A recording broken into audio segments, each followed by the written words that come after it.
Well, it is hard to forget the destructive power unleashed by nature last spring when heavy rains spawned those devastating floods in Penn. And even after all of these months, the nightmare is still very real for a family that says their home is falling apart right before them and they're unable to save it. Don, they've shared their story with 13 Wham's Rachel Glaser. So devastating for them. I know you know because this is not the first time you've been to their home to see what's happening there. Yeah, we first met them after the first flood and then again after the second flood. So we've been out there a few times, and you'd think after what we'd seen with the floods, that would have been the worst of it. But this disaster has really lingered for them. It's still very vivid, that noise.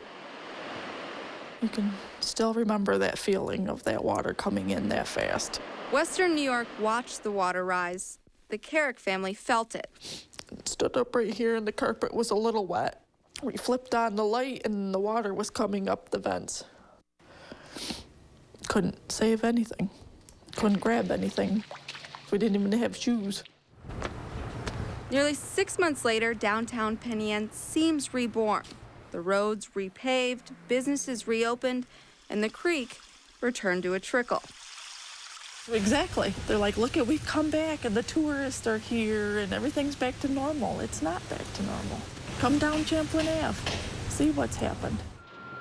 It's not easy for Mary Ann Carrick to go back to 25 Champlain. How long did you guys live here? 17 years.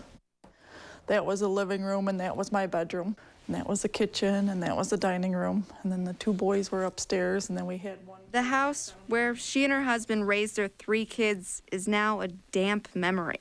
And to come in here, it's not home anymore. All that's gone. I don't have any other pictures anymore. Family photos can never be replaced, but Carrick hoped at least the walls would be. Nationwide. And they came out the day after and said, no, we're not covering that. The house wasn't in the flood zone, so the Carricks dropped that additional policy a year before the flood.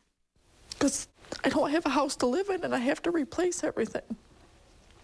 We've used every dime we've had and we live from paycheck to paycheck. Drowning in debt, the Carricks are forced to live at a relative's place about 30 minutes from Penn. I still get the phone calls every day. I still get the letters in the mail every day from the mortgage companies. And now I'm getting letters from other companies that said, we've seen your credit report now. So I can't even get a low interest loan to try to pay them off, to get them off my back until we can figure out what to do. So the low interest loan's out, but what about all that FEMA money? $11 million the governor said was set aside for Yates County.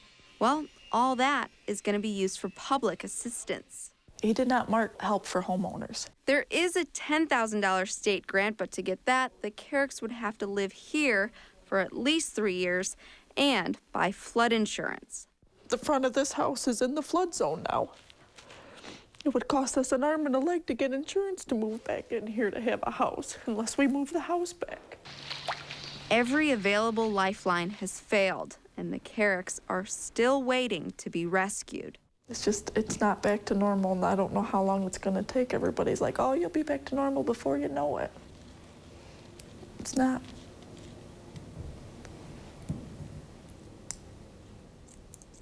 The Carricks have people looking over their insurance policy to see if they can get any money.